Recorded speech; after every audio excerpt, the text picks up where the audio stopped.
Welcome to the Proteomics in Proximity podcast, where your co-hosts Dale Yuzuki, Cindy Lawley and Sarantis Clamidus from Olink Proteomics talk about the intersection of proteomics with genomics for drug target discovery, the application of proteomics to reveal disease biomarkers, and current trends in using proteomics to unlock biological mechanisms. Here we have your hosts, Dale, Cindy and Sarantis. Welcome to Proteomics in Proximity. Today, our guest, Hilda Andersson, will talk to us about Olink Insights. Olink Insights is Olink's first digital product to really help enable groups to understand and dig into proteomic information, not only before they decide to do a study, but also once those data are being analyzed, we help them dig into some of these pathways and understand their coverage. So with that, I'll hand it over to Hilda. Hilda, how about introducing yourself a little bit about what you're here to talk about today? Thank you very much. So my name is Hilda, and I work in the data science team at Olink, and I've been here for a bit over 3 years. I have a background in biotechnology engineering, and I've been working on the Insight team a little bit from the early beginnings, but more intensely sort of in the last couple of months once the website has actually become a beta product. So I'll just say 3 years is a very long time in Olink time. We're sort of like starting to become a veteran by Olink terms. Yes, exactly. Sorry, go ahead. Yeah. So a bit about me. Before I started in Olink, I actually spent some time as a show jumping groom and rider, maybe not the typical Olink background. Show jumping, jumping meaning horses? Yes. Okay. in Ireland, which maybe you hear a bit on the accent. I still have a bit of a touch of that. And also on horse riding safaris in Africa, I spent some time working as well. Wow. So maybe not the typical data science background, but here I am. Now, what part of Africa? Botswana and Mozambique. And for how long, by the way? So about 6 months. Wow. That must have been a very different experience, because you were then also... Very different experience. You were actually then show jumping horses in Africa. In Africa, it was mainly safari, so taking guests to look at the wild animals from horseback, and also show jumping them. But we had different issues, like elephants in the show jumping arena. So. What a dream! Wow. But that has nothing to do with Olink Insights. No. Sorry, we can't show jump today. The elephants got in the way. Yes, real problem. Weird problem. Wow. I did not expect to talk about show jumping in Africa, but here we are. And when you were showing horses, I mean, that was so different than what you do from day to day, I assume, that you still are involved in horses back in Sweden, yeah? I do have my own horse now, so I keep that as a hobby, which is a very nice sort of contradiction to sitting at my computer and programming all day. That's beautiful. So how about if we talk a little bit about what the intention was in building the Olink Insights, because this is not a quick thing. This has been underway for quite a while. Yes. I feel like it's been a vision in Olink for a very, very long time that we really want to help customers with everything. You know, it's a very, very big vision, and what we just have released, at least for me, it's only a start on all the possibilities and the things we can do with it, but it's a really, really good start. So it has, to me at least, it has two different angles. So it has sort of the not yet customer part. You know, when you're interested in Olink and you want to learn a bit more, and what is this? What can I do with this? How can I select a product that fits me and fits my interest and my research? And that is one very important part of Insight, and something that we want to make, of course, accessible and easy for people to understand. And we also have the other part of Insight that I see a little bit more of a post-analysis. So once we have a customer, you know, we want to really take care and help the customers that we already have, and want to give them an easy experience to get insights and results from their Olink studies. I think that is what Olink Insights is also trying to cover, at least some parts of that. I mean, I work in the data science team, and we get a lot of customers to come. They come to us and they ask us questions about their data. They ask us to do analysis for them, which is great. But some of that I feel like we want to bring out to the customers, because I feel like the best parts of analyzing a data set is just playing with it. I click around, I plot this, I look at that. And that is something the customer will not get to experience if they just send it to me. They will just get the final results. So I think for them to start and, poke and feel at some of their results is a very big thing. So at the moment, you're not able to upload your own data into Olink Insight, but you're able to analyze results in form of protein lists. So I think that's a really good start. That's a great start. And by the time this episode airs, it will be out of beta. So you've had some beta interactions, I'm sure, with some customers. Are you seeing, so I think about this as pure biomarker studies where customers might be digging into the various pathways where they're comparing cases and controls or longitudinal data in strictly proteomics. But also, I wonder, have you seen any groups that are looking at, say, RNA sequencing data and identifying pathways there and trying to, either before they run an experiment or after they've run an experiment, identify the co-localization or the comparison between those kinds of data sets? I'm just curious, are use cases that you've discussed with customers so far? I mean, for sure, people want to do pathway analysis on RNA-seq data as well. I mean, that is not something that we per se do in Olink Insight. We're more based around the UniProt identifiers. Mm-hmm. But most of the underlying databases accept multiple identifiers, so you can do the same database mapping using gene identifiers as well as protein identifiers. And for sure, people want to do pathway analysis. I mean, to me, a pathway analysis is sort of placing your results in biology, mm-hmm. and that is relevant whichever omics you are measuring. So definitely not exclusive to proteomics. And we have a really nice, actually my favorite feature, I'm going to sound so boring now, but my favorite feature in Olink Insight is the gene name to UniProt translator. It is so good. Now, if I understand correctly, because you're talking about the standardization of a particular protein name tends to have a lot of sort of messiness around that. Well, remember, that right? Remember there are genes that are coding for proteins and they have names, and then there are the proteins being coded for, and that's where we recommend UniProt ID. But of course, groups that are doing, tests or research around a gene list, like a targeted sequencing list, are going to want to compare and convert, what proteins are relevant for this gene list, for example. Yes, and many people talk about proteins using these short gene names as well.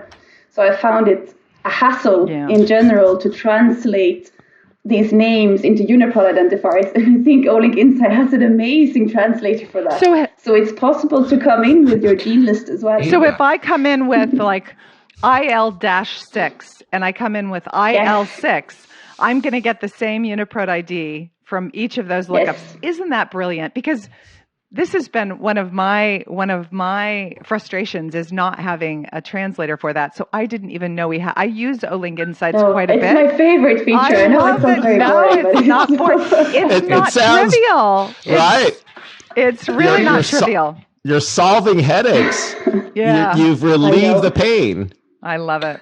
And we had some, cred to our amazing developers who actually developed this and did all of the, the fussy searching and to allow all of these different ways of writing names. Yeah, Hilda, that's talking great. About the proteins, is any idea if you can include that afterwards, like data for protein-protein interaction, for example? You can figure out that if the proteins interaction is in a way already like string implemented. String database or. Definitely. String is a cool one. People like it because it has fancy plots. People like to drag bubbles. Yeah. But also there are data there. It's a nice way to visualize interactions. In string, there are also data for physical interaction, like histohybrid data, like in vitro, in vivo. There are a lot of other type of information that implies, interprotein interaction. I think that'd be great to. Absolutely, string is very useful. Yeah. I gotta say, I just gotta say, your comment about moving bubbles. I mean, we learned that people like that in Candy Crush, right? But it is objectively a nice way of visualizing things. Absolutely. I also like bubbles. I love imagery, right? To tell that story, right? That's great. Yep. And like you said, Sarantis, I mean, string does include, you can filter on specific types of interactions that you want to learn about. So it's very useful in that way. So help me. In Olink Insight, we do have, so help me. So is string part of the Olink Insights?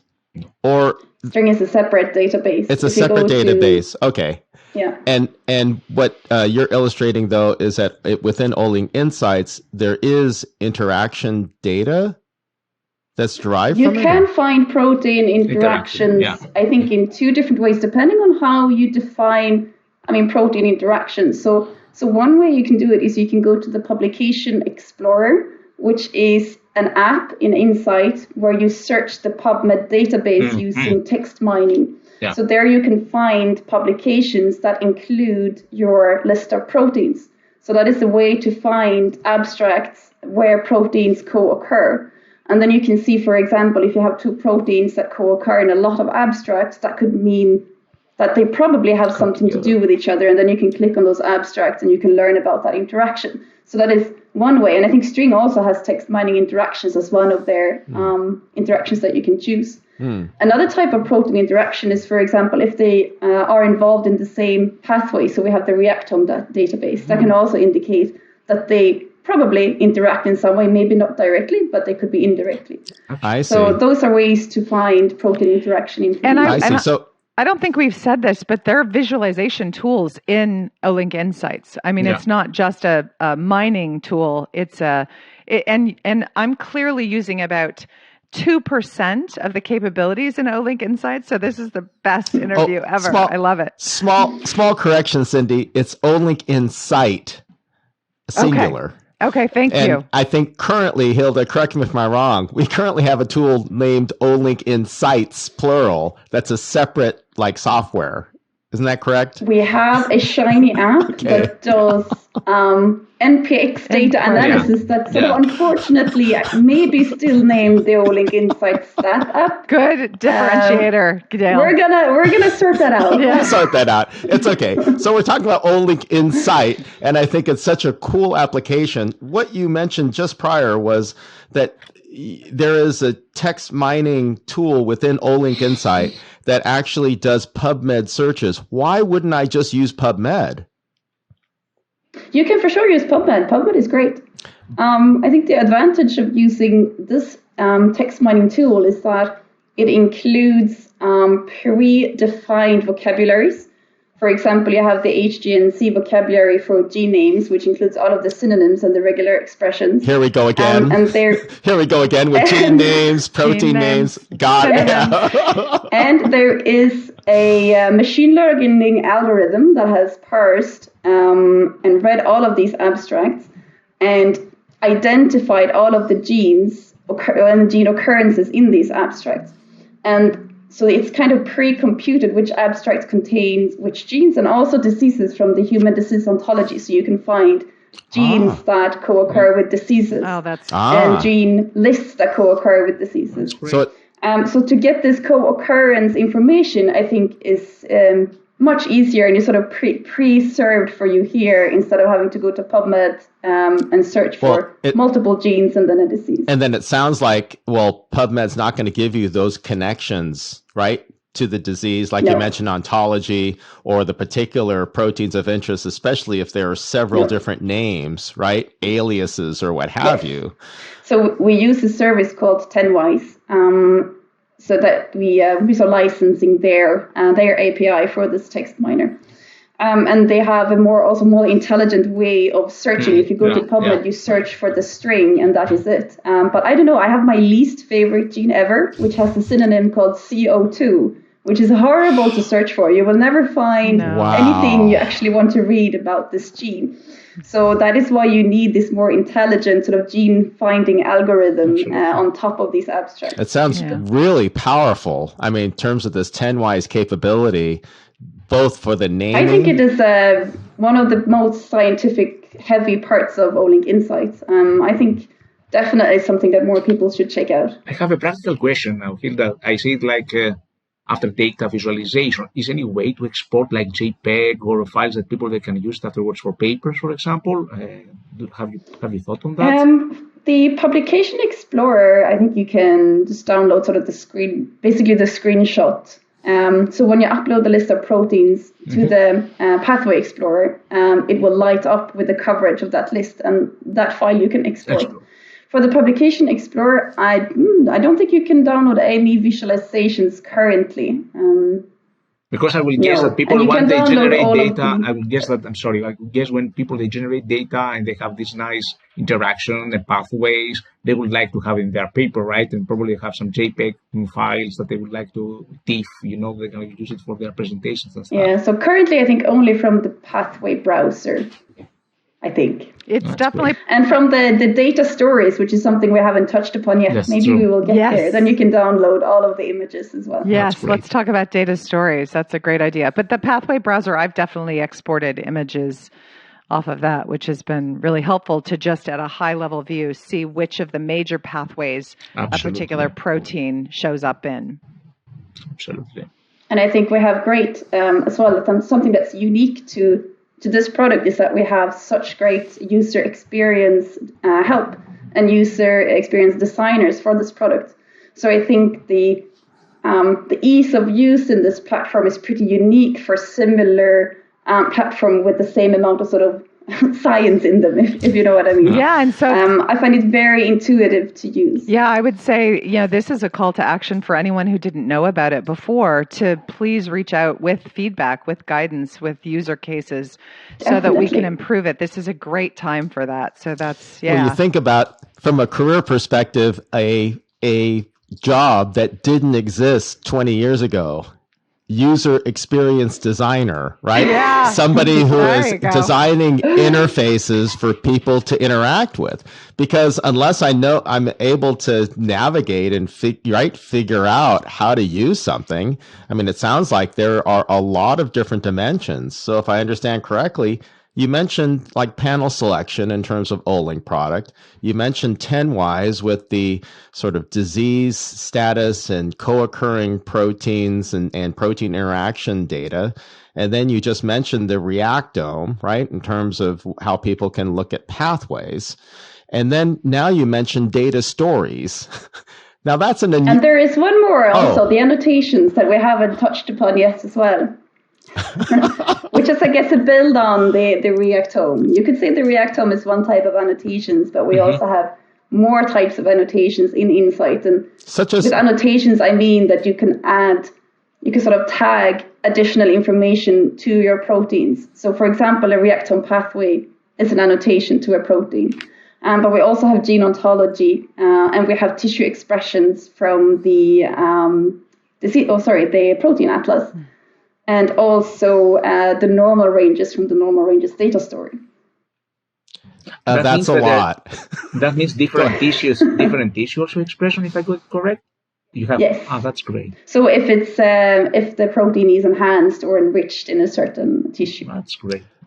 So that's pretty. There you go, Cervantes. Right, the multi-omics nature of this, right? Special multi-omics, actually, right? In the way digital special multi-omics in a way, right? That's great. Yep. So that is something that you can add to your list. So within Olink Insight, you can create lists of your favorite proteins. For example, if you did a study and you have your cases versus your controls and you found, these 14 proteins were significantly differentially expressed between these groups, then you can upload or save a list with these 14 proteins, and then you can add additional information to those. And for example, maybe you will see that they're overexpressed in liver, then maybe the patients have something to do with their liver. And this is through an individual's account and their interface with the Insight platform. Is that right? So this is confidential within their account yeah. Yes.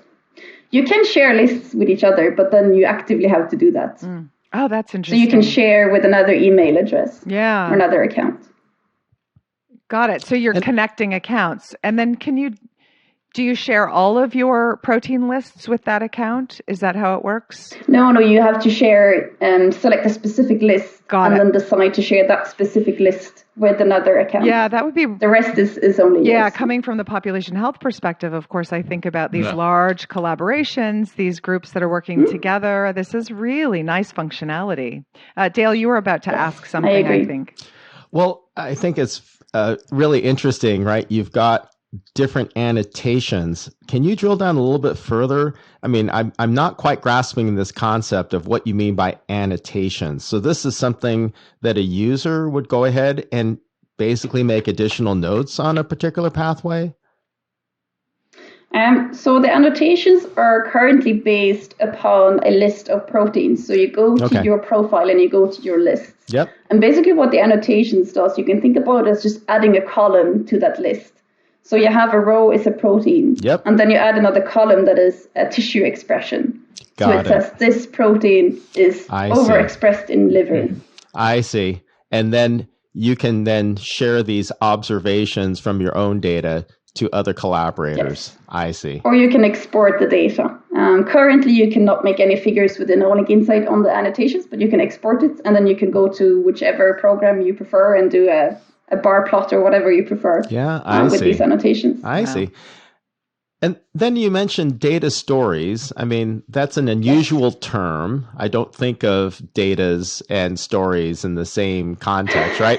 Stories are anecdotal, right? It's not data, but data is data. So what can you tell me about data stories? I would say the data stories are a bit separate from the applications that we have talked about so far. The data stories are based on specific data sets. And currently there is 2, and there is one coming soon in November. And each data story has its own purpose. And they are slightly different. So actually, the most popular user or sort of user interaction at the moment in Insight is the normal ranges data story. And that data story uses a data set of about 300 US adults, and they have been measured on Explore. And what we present is not the actual data. Unfortunately, we cannot do that for many legal reasons. But what we can share and show is the distributions of MPX values for each assay in this data story. And this is something that people find very, very interesting, because a lot of the times you get your data set and you look at it and it's like, is this normal?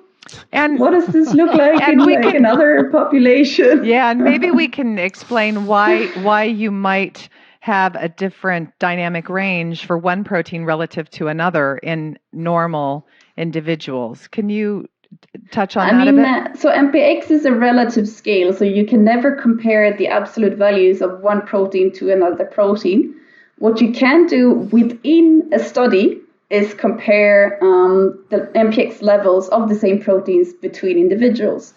However, this is one specific study. We have a specific group of people from the Northwest United States. And this study, of course, comes with its own set of pre-analytical variation and so on and so forth. And so you can never compare any absolute MPX values between this data story and your own data set. And also they are not, what we say, bridged for batch effects. So it's not for looking at the actual MPX values, it's to look at the distribution and the spread of the MPX values, because that you can compare. So what we are using to describe that is the interquartile range. And also you can plot the actual sort of Gaussian, when you put a little Gaussian distribution on each data point and you get the little softer distribution curves. So this data story is very useful to compare distributions between your data set and another, and sort of a example data set, I guess. And also, I think it has a pre-study function as well. So if you're looking for a biomarker for something, anything, you want to be able to detect biological differences. And if you have a very high natural variability in a protein, it can be very difficult to detect smaller biological variations. So maybe then that specific protein is not the best one to go for a biomarker. Maybe you want to look at the ones with smaller natural variability. So I think it has both a pre-study and a post-study use. And also, I just love to click around in it. If you start looking at the distributions, I can go down the rabbit hole and just look at all the proteins and how they look. Yeah, for sure.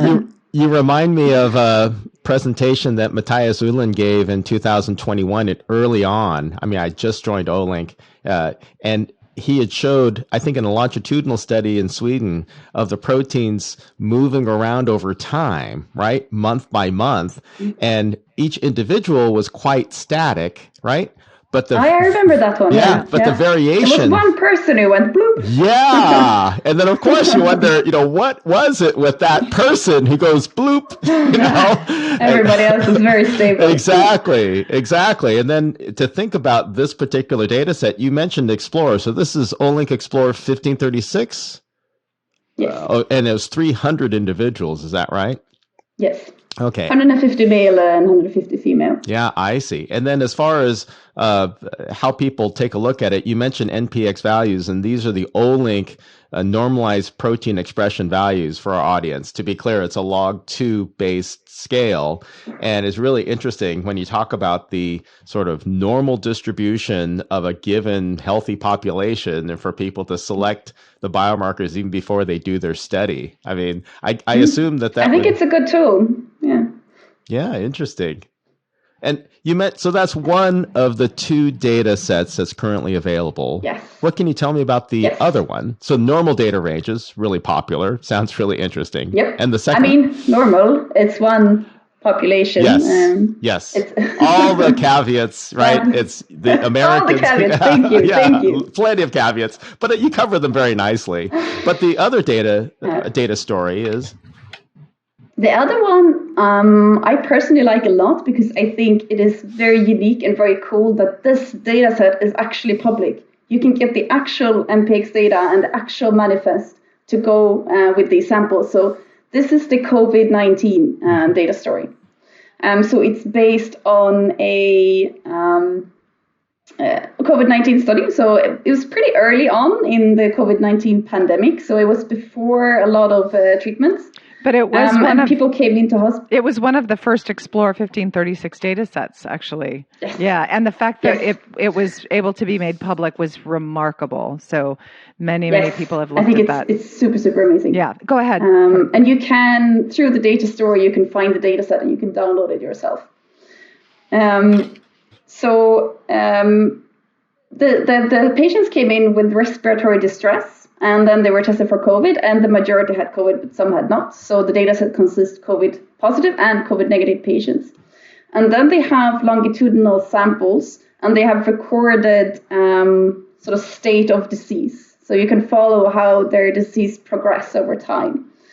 And this data story, I would say, is a bit more of a tutorial on how to analyze your Olink data. And specifically, we're showcasing how to use R as a language for analyzing Olink data. So this data story contains a lot of text and a lot of figures. And you can click on little brackets things. And when you do that, you will expand all of the code that has been used to generate the figures. So you can download it and you can actually copy the whole data story yourself on your local machine if you want to. Or you can adapt the code a little bit to your own data set. So it showcases some of the most common analysis that we do for the most common study design. So you have a two-group comparison, you have sort of a longitudinal study, and you have two different ways of doing the longitudinal in a mixed model, so you can take into account personal variation as well.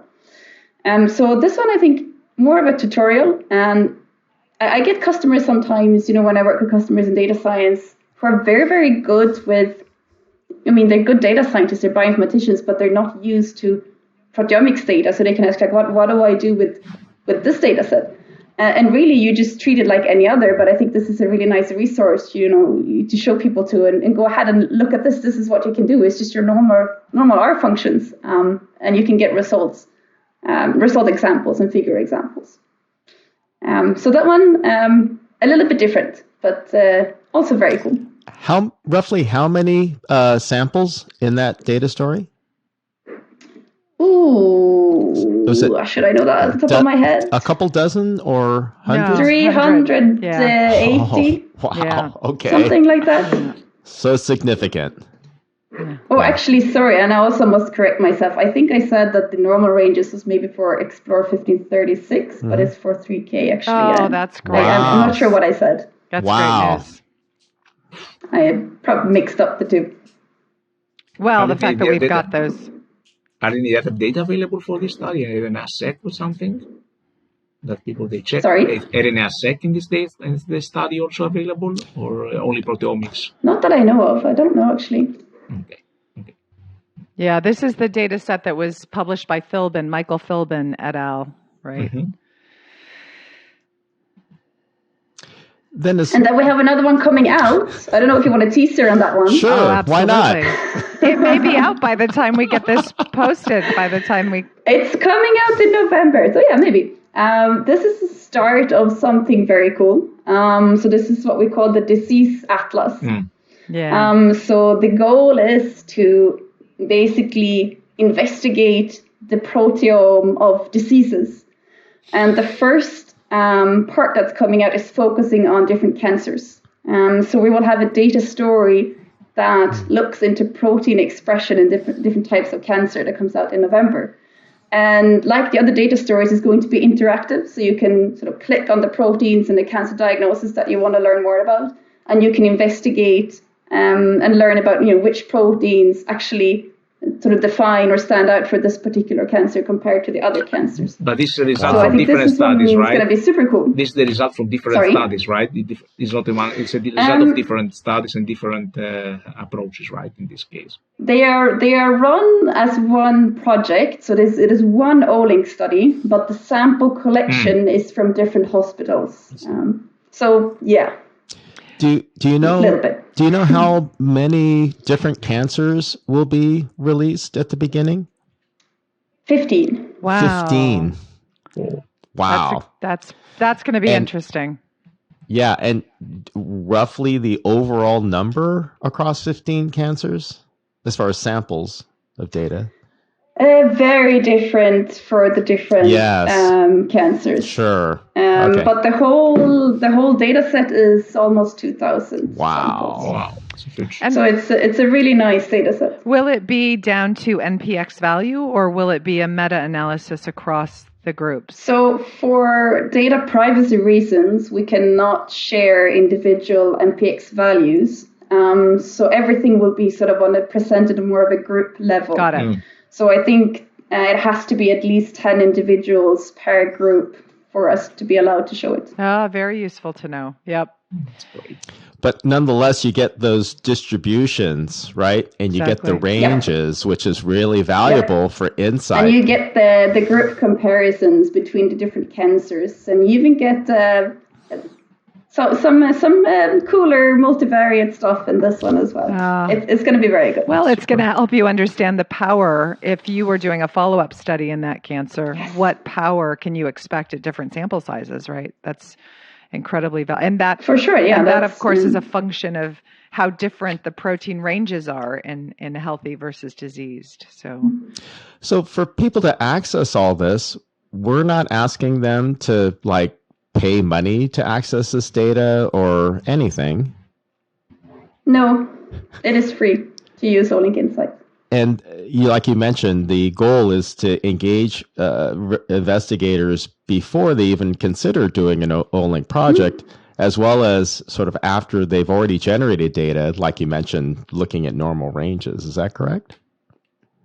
I see it as two sort of separate groups of use cases. You have sort of the pre-customer or the soon-to-be customer, and you have the already existing customer. Sure. And I think both of course have value. And for us, it is very important that our existing customers that they can publish and get very, very good results. Sure. So we really want to empower that post-analysis. Sure. I mean, remove help barriers. them with every step of the way. Yeah, remove barriers to get them published, for sure. Yeah. So running down the whole list of things you were talking about today, right? Gene names, generating gene lists, annotating those lists. You talk about the 10-wise PubMed drill down tool, the Reactome database, and then we were talking about the data stories, both normal ranges and COVID. Help me, Sarantis and Cindy. What other things did we talk about just now? Was there something else? Certainly the ability to think through what the genetic data are and where might these overlap with the proteomic data. But for customers that I'm usually talking to who have large genetic data sets, this allows them to start to get familiar with this concept of dynamic range, the fact that pre-analytical variation can be in a study, but as long as you're tracking it, you can use it as a covariate and you can see the effect. But that oftentimes, like in the data stories that you've talked about today, oftentimes that pre-analytical variation pales in comparison to the biological signal. And so building that confidence. If we're lucky. If we're lucky, right? And sometimes we don't have enough samples, right? But getting some sense of how many samples you need for that, I find that a very enabling tool. Absolutely. I think also anything else? I mean, for vision, I want to add to what you said, Cindy, because we also have already a separate Shiny app for power calculations to help customers estimate number of, and at least so speaking of my personal vision now, I want to integrate more of this, the numbers relating to a study, the power and the action analysis, and kind of move more of that functionality into Insight as well, because I think that would be very powerful in combination with all of these other applications that we have talked about. I agree. So at least for me, that's kind of how I visualize the future. Yeah, I think also in the future, data integration, like multi-omics approaches, and probably protein confirmation, they will come to the game as well, right? Isoforms later on, probably modifications and something that I think they will give a lot of. You should see our wish list. Yeah, I can imagine. I would love to. I can imagine. I can add a lot of them, actually. Yeah, I am not going to put Hilda on the spot here by asking her what those next features are. I mean, really, Well, I will not answer because that's above my pay grade. Well, thank you very much, Hilda, for joining us today. The launch of this Olink Insight is really exciting. We'll make sure and include the URL, right, for signing up for Olink Insight, provided, the fact that there is, I think all we're asking for is an email address for people to log in with. Isn't that right? It's minimal in terms of what people need to provide. Any final words or comments? No, go play with it. I think it's really fun. And let us know what you like. I feel the team is really good and it's really driven by user feedback. So we're going to do what you guys want. So if you find good ideas and things that work or may not work the way you like it, that is something the team will be on. It's a very responsive and talented team. So go play with it. I can reinforce that. It absolutely is a responsive and talented team because I've interacted with them quite a bit. So here, you heard it here first. Go play with it. Go play with it. Thank you for joining. It's great to talk with you. All right. So long. Bye. Thank you. Bye. Bye.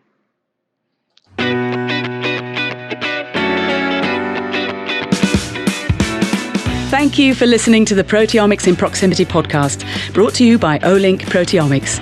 To contact the hosts or for further information, simply email info@olink.com.